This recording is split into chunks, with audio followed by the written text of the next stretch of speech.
पत्रकारिता के प्रथम संपादक पंडित जुगल किशोर जी को श्रद्धा सुमन अर्पित करते हुए मैं आप लोगों को ये बताना चाहता हूँ कि आज के परिवेश में अगर एक भी पत्रकार शासन प्रशासन के खिलाफ लिखता है, अगर हल्का है, तो उसके ऊपर मुकदमे हो रहे हैं, तरह तरह की प्रताड़ना हो रही है। और उस समय अंग्रेजों के शासन में सत्ता के खिलाफ जो भी भ्रष्टाचार होता था सत्ता में, पंडित जुगल किशोर लिखते थे। और आज वही कारण है कि आज हम लोग 30 मई को पंडित जुगल किशोर को श्रद्धा सुमन अर्पित करते हुए और उनकी चर्चा पर चर्चा एक दूसरे से करते हुए उन्हें श्रद्धा सुमन अर्पित करते हुए और याद करते हैं। जैसा कि कहा गया है, खींचो न कमानों को न तलवार निकालो, जब तोप हो मुकाबल तो अखबार निकालो। लोग कहते हैं क्या अखबार छाप देगा? हाँ, तो सभी लोगों को प्रयास करना चाहिए। सच्चाई की धार पे चलने के लिए थोड़ा कठिनाई जरूर होती है, लेकिन सम्मान मिलता है। और सच्ची श्रद्धांजलि देश के लिए यही है, सच्ची पत्रकारिता। और सच्चाई से हटना नहीं चाहिए। सच्चाई में कठिनाई होती जरूर है, लेकिन विजय होती है, सच्चाई की विजय होती है। इतना कहकर हम अपनी वाणी को विराम देते हैं और मंच पर बैठे हमारे देश कवच मासिक अखबार के प्रधान संपादक जी विनोद कुमार जी और वरिष्ठ पत्रकार कौशलेंद्र जी, दोनों लोगों के बातों का मैं पूर्ण समर्थन करते हुए अपनी वाणी को विराम देता हूँ। जय हिंद, जय भारत।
नेताओं से भिड़ गए तो नतीजा हो गया, नेता अपना काम करेगा ही। भाई खत्म हो तो सांसद हो तो सांसद बोल ही सकते, लेकिन मान के चला, हम कहीं मान के चला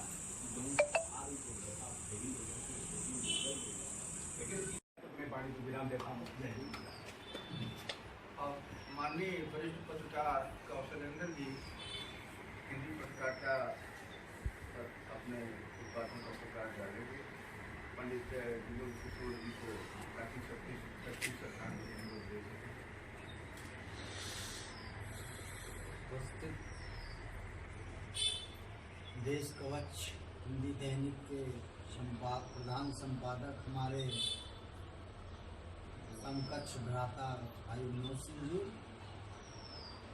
और संपादक देश कवच हमारे बड़े भाई अमर बहादुर सिंह जी और उपस्थित नौजवान पत्रकार साथी, आज हम लोग प्रति वर्ष हिंदी पत्रकारिता दिवस 30 मई को मनाते हैं। उसी उपलक्ष्य में आज हम लोग हिंदी पत्रकारिता दिवस को मनाने के लिए इकट्ठे हुए हैं। लेकिन मुझे इस बात की खुशी है कि हिंदी पत्रकारिता दिवस, हिंदी पत्रकारिता की शुरुआत 1856 में पंडित जुगल किशोर ने किया था, जो हमारे ही जनपद के धरती के पुत्र थे, जिसे आज नई पीढ़ी या स्वार्थ से परे लोग विस्मृत करते जा रहे हैं। लेकिन आज आपने उनकी चर्चा करके एक बड़ा पुनीत कार्य किया है। और रही पत्रकारिता की बात, तो बड़े भाई के रूप में मीडिया में आपके आने के बाद और आने के पहले से भी समर बहादुर जी से हमारे बड़े अच्छे संबंध, घर जैसे रिश्ते रहे हैं। कोई ऐसा मौका नहीं रहा जब ये मुझे याद न करते रहे हों। और रही पत्रकारिता की बात, तो पत्रकारिता तो मुझे विरासत में मिली है। मेरे दादा स्वतंत्रता संग्राम सेनानी वो भी पत्रकार थे, मेरे पिताजी श्याम सुंदर गोस्वामी वो भी पत्रकार थे, और हमने उनकी लेखनी को देखते हुए सुनते हुए सीखा। लेकिन एक चीज़ मैं नहीं ले पाया, वो क्या मंच से बोलना। इसके पिता मंच से धारा प्रवाह बोलते तो उनका बेटा मंच से नहीं। हाँ, लिखना है तो मैं कलम तोड़ के धारा प्रवाह लगा, लेकिन ये पत्रकारिता में कभी हमने गलत कार्यों से समझौता नहीं किया। इसमें हमको कई बार संघर्ष, अराजक तत्वों, पुलिस का भी शिकार होना पड़ा, लेकिन ये था कि विनोद जी मेरे साथ हर कदम पर साथ संघर्ष किए ही, क्योंकि हम ये दोनों लोग क्लासमेट भी रहे हैं और तब से हम लोगों का साथ है। और आज पत्रकारिता में हमारे पुत्र भी जी जो है उनसे ऊपर उठ करके कार्य कर रहे हैं, और मैंने भी किया। आज भी मैं, तो लोगों ने कहा कि भूतपूर्व पत्रकार, तो पत्रकार कभी भूतपूर्व होता ही नहीं है, जबकि हम आपके अखबार से भी जुड़े हैं, आपके संगठन से भी जुड़े हैं, जबकि उत्तर प्रदेश हिंदी समाचार सेवा न्यूज एजेंसी की मैं जिले से संवाददाता हूँ वर्तमान में। इतना ही कह करके हम अपनी वाणी को विराम देते हैं। जय हिंद, जय भारत, जय पत्रकारिता। एक बात मैं और कहना चाहूँगा, पत्रकारिता बड़ी टेढ़ी की होती। पत्रकारिता के माध्यम से आदमी के व्यक्तित्व निखारने का एक मौका मिलता है। जैसे कि पंडित अटल बिहारी वाजपेयी, जब इस समय देश में बड़ी विसंगतियाँ चल रही थी हिंदुत्व और राष्ट्र के प्रति, तो पंडित दीनदयाल उपाध्याय और गुरु जी के कहने पर, और यही पंडित अटल बिहारी वाजपेयी ने राष्ट्र धर्म 5 जन आंदोलन, दैनिक तरुण भारत 5 जन दैनिक तरुण भारत, उसके संपादक पंडित अटल बिहारी वाजपेयी थे। और उन्होंने जब यह लेखना शुरू किया तो ये लोग देखते, जब उनकी लेखनी को लोग देखते थे पत्रकारिता के नाम पर, तो उनको देख करके लोग बड़ा आश्चर्य मानते थे, इतना बढ़िया, इतनी तत्सम शब्दावली और इस प्रकार का भेदभाव टिप्पणी करने वाला कौन पत्रकार उभर रहा है। उस पत्रकार को भी मैं नमन करता हूँ, उनके चरणों में वंदन करता हूँ, जो पत्रकार पंडित अटल बिहारी वाजपेयी जो हमारे आदर्श हुआ करते थे, जिन्होंने कहा था कि टूटे हुए सपनों की कौन सुने सिसकी, अंतर की चीर व्यथा पलकों पर चिपकी, हार नहीं मानूंगा, रार नहीं खानूंगा, काल के कपाल पर लिखता मिटाता हूँ, गीत नहीं गाता हूँ। टूटे हुए सपनों की कौन सुने सिसकी, अंतर की चीर व्यथा पलकों पर चिपकी, हार नहीं मानूंगा, रार नहीं खानूंगा, काल के कपाल पर लिखता मिटाता हूँ। वही पंडित अटल बिहारी वाजपेयी को भी मैं इस पत्रकारिता के माध्यम से मैं उनको सच्ची श्रद्धांजलि करता हूँ। जय हिंद।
से बोला ना कि आवाज के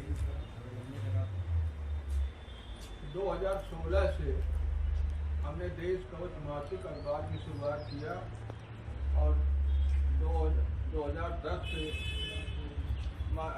देश कवच दैनिक अखबार की शुरुआत किया और 2016 लास्ट में गैर मान्यता पत्रकार एसोसिएशन संगठन की शुरुआत हमने किया। आज पत्रकारिता दिवस मनाने के लिए हम लोग बैठे हैं। पत्रकारिता दिवस क्यों मनाया जाता है? पंडित जुगुल किशोर जो कि हमारे जौनपुर के रहने वाले थे, नौपेड़वा साइड के, वो कलकत्ता जैसे महानगर में आवास करते थे। वहीं पर उन्होंने 1856 ईस्वी में मारतंड उटंड नाम का अखबार हिंदी दैनिक शुरू किए थे। पंडित जुगुल किशोर का पहला अखबार भारत में मारतंड उटंड चालू हुआ और इसके बाद से धीरे धीरे और लोग चालू करते गए। हिंदी पत्रकारिता की शुरुआत करने वाले पंडित जुगुल किशोर जी हैं। अब वो इस समय हम लोगों के बीच में नहीं रहे और 30 मई 1856 को उन्होंने हिंदी पत्रकारिता की शुरुआत किया था। आज भी हम लोग सभी पत्रकार के संपादक, मालिक और पत्रकार सारे लोग 30 मई को हिंदी पत्रकारिता के रूप में याद करते हैं और पंडित जुगुल किशोर जी को आज के दिन हम लोग बड़े श्रद्धा सुमन अर्पित करते हुए उनको याद करते हैं। इतना कहकर मैं अपना वक्तव्य विराम देता हूँ। इसके बाद मुख्य अतिथि विनोद कुमार सिंह जी से आग्रह करूंगा कि हिंदी पत्रकारिता दिवस पर प्रकाश डालें।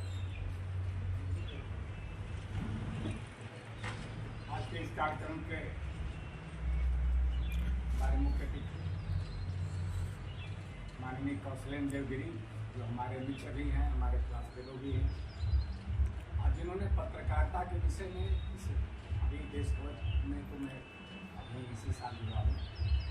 माननीय समर बहादुर जी ने शुरू में जब अभी भी प्रकाश डाला है तो पंडित जुगुल किशोर जी के माध्यम से हमारा एक अखबार जो जौनपुर जिला, इसीलिए माना भी जाता है जौनपुर जिला कि जौनपुर जिला बुद्धिजीवियों का जिला है। उस बुद्धिजीवी का परिचय पंडित जुगुल किशोर भी रहे, जिन्होंने 1856 के बाद उन्होंने कहा कि 1856 में कितनी कठिनाई हुई होगी, कितनी कठिनाई से उन्होंने अखबार और पत्रकारिता का उन्होंने कार्य प्रारंभ किया। यह एक माने काबिले तारीफ रहा है और जो कि अब स्मरणीय हो गए थे, जिसका कोई नाम नहीं देता था कि जौनपुर जिले से भी इस पत्रकारिता में आज पत्रकारिता का बहुत बड़ा बोलबाला हो गया है। उस समय कितनी कठिनाई रही होगी, कितनी कठिनाई से उन्होंने कार्य प्रारंभ किया होगा और आज उनके न रहने पर इन्होंने जीवंत किया उनको हमारे बड़े भाई समर बहादुर जी ने।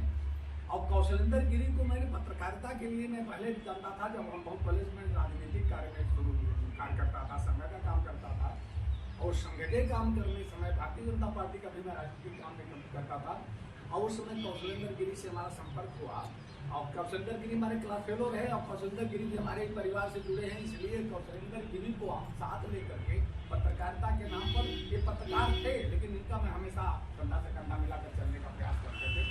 उस समय तमाम पत्रकार उस समय भी हमारे शराकत में बने थे, लेकिन उन पत्रकारों में सभी पत्रकार नहीं थे। कुछ पत्रकार तो केवल अपने निजी स्वार्थ के लिए पत्रकारिता कर रहे थे, निजी स्वार्थ के लिए पत्रकारिता कर रहे थे। लेकिन कौशलेंद्र गिरी और एक श्याम सुंदर सर्राफ थे जो दोनों निष्पक्ष, कभी न थाने में गए न किसी अधिकारी के यहाँ बैठे, लेकिन जो सच्ची खबर मिलती थी उस खबर को ये लोग छापते थे और इनका अपना एक क्रेज था। इसलिए मैं दो पत्रकारों को बड़ा सम्मान देता था, श्याम सुंदर जी को और कौशलेंद्र जी को। कौशलेंद्र हमारे क्लास फेलो भी रहे, लेकिन ये अच्छा लिखते थे और निर्विवाद लिखते थे।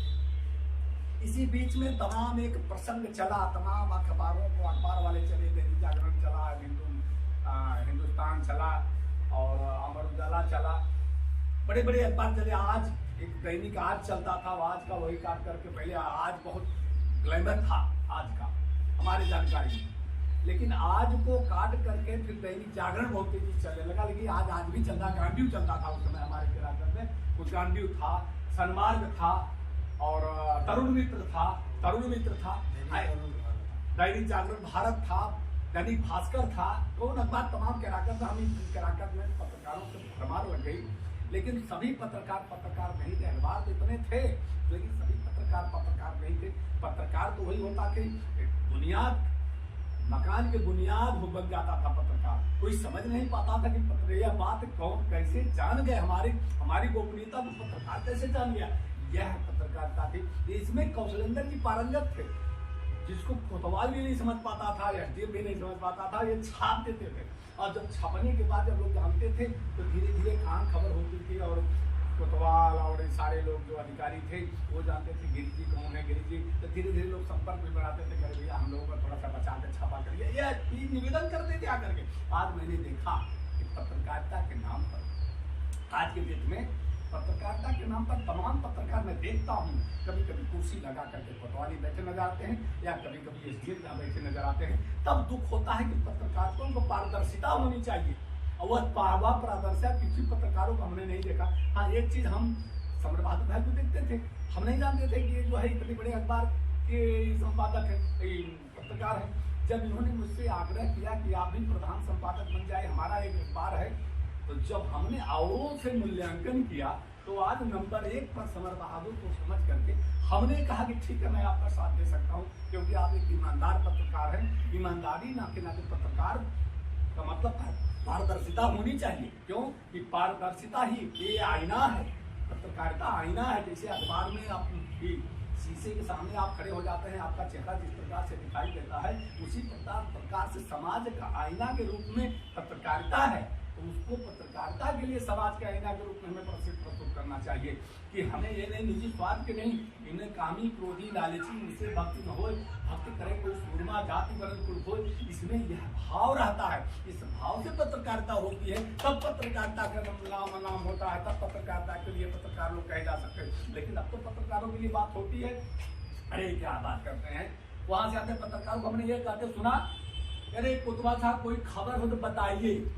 ये बड़ा दुखद लगता है, लेकिन इस चीज को हमने सब पत्रकारों को देखा।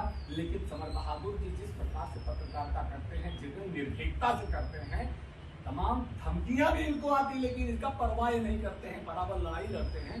तो हमने ये कहा कि जब हमारा राष्ट्रीय स्वयंसेवक संघ के संस्थापक डॉक्टर केशवराम बलिराम हेडगेवार ने संघ की स्थापना जब किया था, तो उनके सामने भी बड़ी कठिनाइयां आई थी, और वह कठिनाइयों को लेकर तो जो आगे चले वही डॉक्टर केशवराम बलिराम हेडगेवार हो पाता है, वही अटल बिहारी श्यामा प्रसाद मुखर्जी बन पाता है। जो संघर्षों में पथ में मोड़ों की बात होती है, दृष्टिकोणों की बात होती है, जो संघर्षों में बिहारता है, उसकी करोड़ों की बातों के उसी श्रृंखला के समर बहादुर जी यहाँ हमारे पत्रकार है। और इसलिए मैं उनको साधुवाद देता हूँ कि उन्होंने ये कार्य को बड़े, एक कार्य तो है, कांटों से भरा हुआ कार्य है, लेकिन ये कांटों से भरे हुए कार्य को इन्होंने बखूबी अपने हृदयंगम किया है। इसलिए मैं इनका साथ देने के लिए खड़ा हुआ, इनका मनोबल न गिरने पावे, और ये मनोबल नहीं गिरेगा तभी बहुत कुछ कार्य करेंगे। क्योंकि इनको इस पत्रकारिता के माध्यम से जबलपुर जिले का नाम ऐसा कि उन्होंने जुगलपुर सर्किल का नाम लिया है, उनको श्रद्धांजलि होगी। जितने आगे इनका पत्रकारिता आगे बढ़ेगी,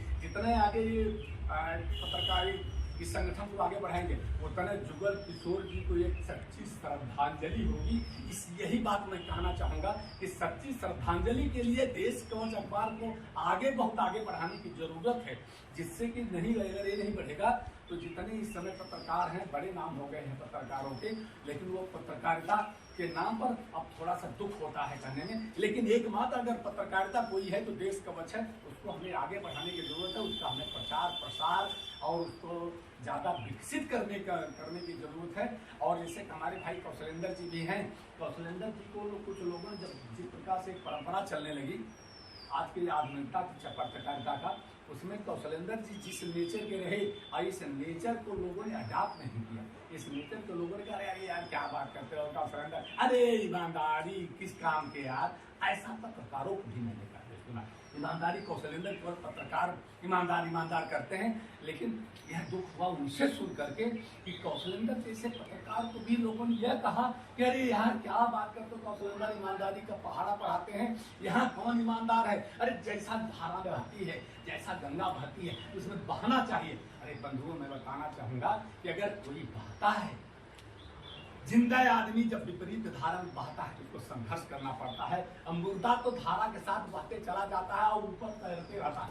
कोई भी जिंदा आदमी अगर पानी में तैरना चाहता है तो वह डूब जाता है, लेकिन एक मुर्दा ही होता है जो मुर्दा जो होता है वही पानी में बहते हुए जाता। क्यों? कि उसमें जीव नहीं होता। लेकिन पत्रकारिता जीवंत है, यह जीव है। यह जीवंत को जीवित रखने के लिए हमें शिव बनाना चाहिए। जब धारा के विपरीत कोई बहता है तो वह शिव कहा जाता है, और धारा के साथ जो बहता है उसको शव कहा जाता है। इस परिप्रेक्ष्य में